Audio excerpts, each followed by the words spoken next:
안녕하세요. 제 얼굴에 침 뱉는 느낌이라 사연을 적으면서도 고민이 많았지만 얼마 전 들려온 전 남편과 전 시댁의 소식을 듣고 이렇게 용기 내서 사연 한번 보내봅니다. 저희 부모님은 작은 과일 가게를 운영하시다가 얼마 전에 가게를 파시고 지금은 집에서 쉬고 계십니다. 두 분 다 가진 것 없이 어렵게 시작하셨기에 평생을 절약하며 살아오신 분들이고요. 하지만 교육면에 있어서는 최선을 다해 저를 지원해 주셨고요. 덕분에 대학교 때 미국으로 유학도 다녀올 수 있었고 거기서 남편을 만났습니다. 사실 남편과 데이트를 시작했을 때 저는 남편이 부잣집 아들인 줄 알았습니다.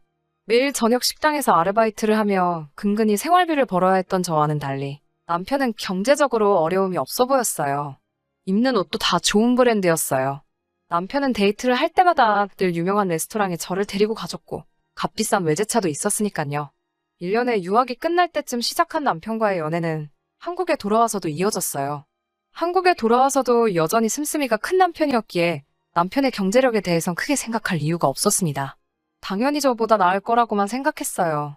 그렇게 1년 정도 연애를 했을 무렵 남편이 저에게 결혼하자고 하더라고요. 저도 크게 고민하지 않고 좋다고 했습니다. 연애하는 동안 저에게 참 잘해줬으니까요. 그런데 결혼 준비를 하면서 그동안 알지 못했던 것들을 많이 알게 됐어요. 사실 3년이면 짧은 연애도 아닌데 저는 한 번도 남편 집에 가본 적이 없었어요. 남편이 부모님과 함께 살고 있기도 했고 서로 집도 멀었거든요. 그리고 제가 보수적인 성격이라 결혼 전에 남편 부모님을 만난다던가 집에 간다던가는 필요하다고 생각하지 않았고요. 그런데 막상 결혼 이야기가 나오기 시작하니까 안 가볼 수가 없더라고요. 하루는 시모가 얼굴도 보여주고 저녁도 먹고 가라고 하시길래 과일 바구니를 사들고 찾아뵙게 되었습니다. 연애 때 강남에 있는 브랜드 아파트에 산다는 이야기를 자랑처럼 저에게 하고는 했는데 막상 시부모님의 집이라고 찾아간 곳은 강남은커녕 서울 외곽에 있는 노후된 동네였습니다. 차가 다니기도 힘든 골목을 한참 들어가고 나서야 시부모님의 집이 나오더라고요. 사실 조금 당황스러웠습니다. 삐까번쩍한 주상복합을 기대한 것은 아니지만 그동안 자랑처럼 해오던 말과 괴리감이 너무 커서 그랬나 봐요. 그런데 남편에게서는 거짓말을 들켰다는 당황스러운 모습이 보이지 않았어요. 원래 살던 아파트는 지금 세를 주고 우리 가족은 다른데 투자하려고 나와서 살고 있는 거라며 해명을 하더라고요.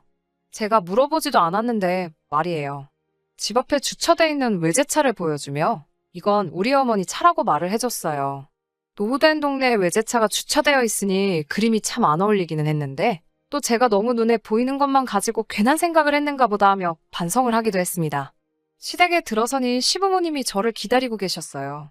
저는 저녁을 먹으러 오라고 하셔서 집에서 먹는 줄 알았는데 제가 과일 바구니를 내려놓기가 무섭게 저녁은 나가서 먹자고 하시더라고요. 그리고 차를 타고 다시 향한 곳은 TV에도 몇 번 소개된 유명 셰프가 있는 레스토랑이었어요. 시모는 저에게 집이야 잠만 자는 곳인데 쓸데없이 돈을 많이 쓸 필요가 없다면서 늘 어디다 투자를 할지 궁리하며 살아야 돈을 벌 수 있다고 하시더라고요. 사실 시부모님과 첫 만남이었는데 저에게 궁금하신 건 별로 없으신 것 같았어요. 저에게 딱히 어려운 질문도 하지 않으셨고요. 다만 저희 부모님 직업이나 배경은 좀 여쭤보시더라고요. 제가 집에 들어와 친정 부모님께 오늘 있었던 일을 이야기하니 두 분 반응이 그렇게 좋지는 않더라고요. 저희 부모님은 이미 제 남편의 씀씀이가 보통이 아니란 건 알고 있으셨어요. 연애하는 동안에도 사실 그 점을 늘 걱정하셨고요. 허세를 부리거나 허풍을 떠는 사람들을 별로 좋아하지 않으시거든요. 그런데 남편 가족들이 그런 건 아닌가 싶으셨던 거죠. 하지만 결국 자식 이기는 부모가 없듯이 저희는 결혼하게 되었습니다. 결혼까지의 과정은 그럭저럭 순탄한 편이었어요. 다행히도 성대한 결혼식보다는 간소하고 의미 있는 결혼식을 하고 싶다는 제 의견을 시댁에서 존중해 주셨거든요. 하지만 사실 이것도 저를 위해서 그러신 게 아니란 걸 나중에 알게 되었습니다. 저희 어머니에게는 가까이 지내는 친구분들이 있으세요. 저도 늘 그분들을 이모라 부르며 잘 따랐고요. 그렇기에 당연히 그 모든 이모들이 제 결혼식에 오셨죠. 그런데 그중 한 분이 저희 시어머니를 보더니 저 여자를 분명히 어디서 본 것 같다고 하시더라고요. 저한테 자꾸 시어머니에 대해서 물어보고 싶어 하셨지만 저는 신부라서 어디 다른데 정신 쏟을 겨를이 없었거든요. 그래서 제대로 저희 시어머니에 대해서 뭘 이야기할 틈은 없었어요. 그렇게 결혼식을 치르고 며칠이 지났을 무렵 친정 어머니에게 전화를 받았습니다. 친정 어머니가 깊은 한숨을 내쉬면서 사돈이 혹시 무슨 일 하던 사람인지 아냐고 저에게 물으시더라고요. 저는 글쎄? 옷가게를 해서 돈을 많이 버셨다는 것 같았는데? 라고 하니 너 정말 아무것도 모르니? 라고 물으시더라고요. 그래서 제가 도대체 무슨 소리냐고 물었죠. 그런데 거기엔 충격적인 진실이 있었습니다. 저희 시어머니가 원래는 어디 다른 동네에서 세탁소를 하셨대요. 옷을 수선도 하고 드라이된 옷은 배달도 해주는 그런 작은 동네 세탁소였기 때문에 동네 아줌마들하고도 곧잘 어울려 친하게 지내셨다고 해요. 그런데 거기서 돈을 조금씩 빌려 쓰다가 결국 파산 신청을 하셨답니다. 그리고 친정어머니 친구분은 피해자는 아니었지만 같은 동네에 살았기 때문에 저희 시어머니를 알아봤던 거고요. 그 이야기를 들으니 머리가 아찔해졌어요. 늘 정직과 성실을 강조하시던 저희 친정부모님께서도 그런 사람과 사돈이 되었다고 생각하니 얼마나 화가 나셨을지 상상도 안 되었고요. 저는 일단 남편이 오면 확실하게 물어볼 테니까 잠깐만 기다려달라고 했습니다. 그리고 그날 밤 남편이 퇴근하고 돌아왔을 때 남편에게 친정어머니께 들었던 이야기를 털어놓으며 조심스레 물었습니다. 남편은 뭐 돈 문제야 어른들 사이에서 늘 있는 거 아니겠냐며 대수롭지 않게 여기더라고요. 제가 그래도 이런 건 좀 확실하게 알고 싶다고 하자 남편이 기분이 좀 상했었나 봐요. 저를 불쾌한 표정으로 쳐다보면서 그럼 너가 직접 물어보던지라고 하더라고요. 그런데 그런 남편 모습을 보니 저도 순간 화가 나더라고요. 그래서 정말로 시어머니께 전화를 걸었습니다. 그리고는 이런 이야기를 들었는데 진짠지 가짠지만 말해달라고 했어요. 시어머니는 조금도 불편한 기색 없이 남편과 비슷한 반응을 보였어요. 사람들이 살다 보면 돈 때문에 이런저런 이야기도 나오고 오해도 생기고 하는 거고 이건 자신의 개인적인 일이니까 며느리인 제가 왈가왈부할 일이 아니라고요. 너네한테 피해가를 없게 할 테니까 쓸데없는 걱정하지 말고 너네들 앞가림이나 잘 하라고 하시더군요. 저도 그 말에 뭐라고 반박하기가 어렵더라고요.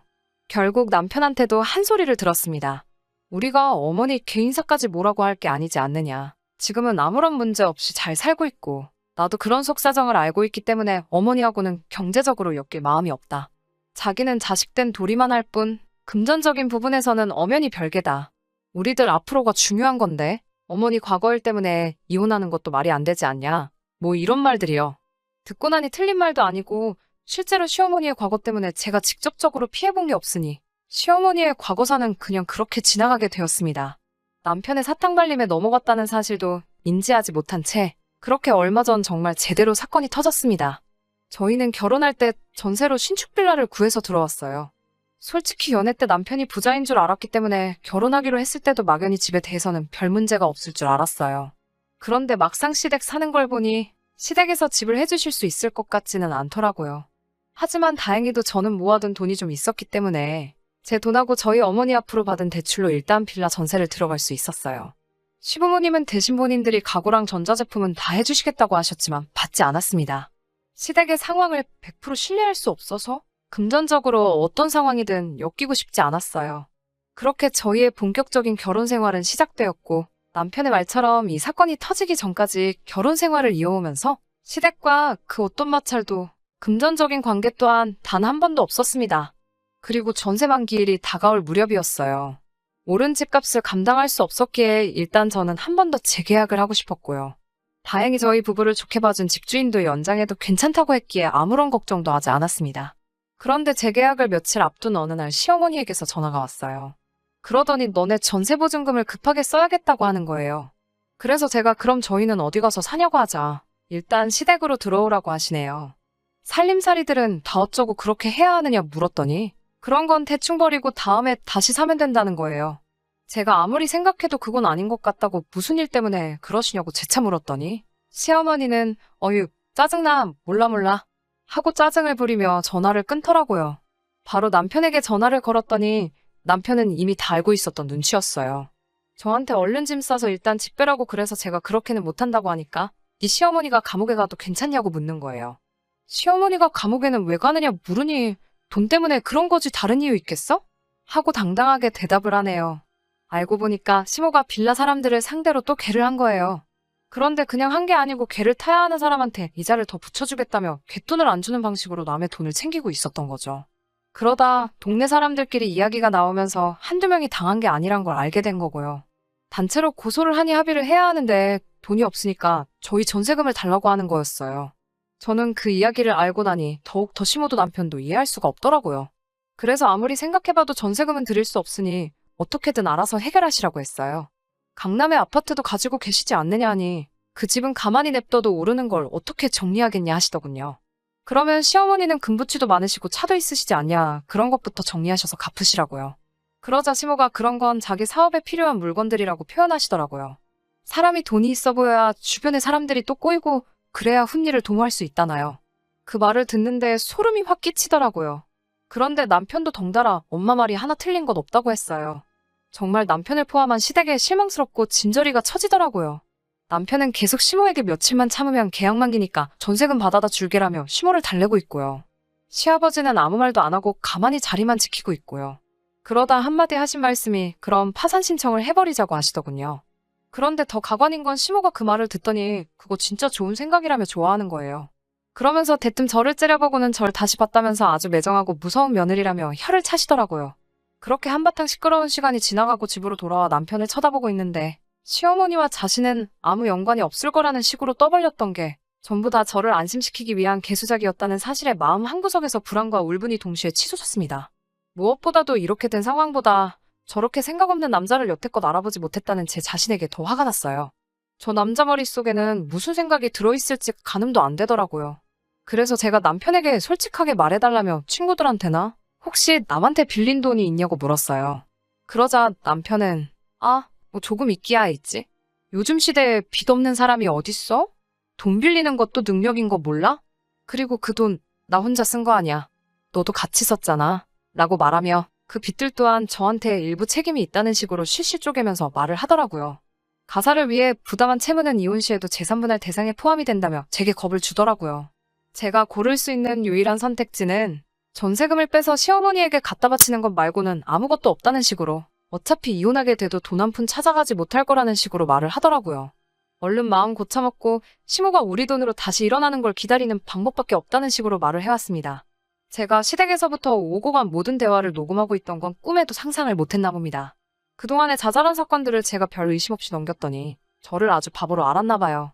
끝까지 부모의 일과 자신의 일은 별개라고 외치며 저를 속였던 남편에게 저는 마지막 방법을 쓸 수밖에 없었습니다. 증거들이 워낙에 많았기 때문에 법원은 저의 편을 들어주었습니다.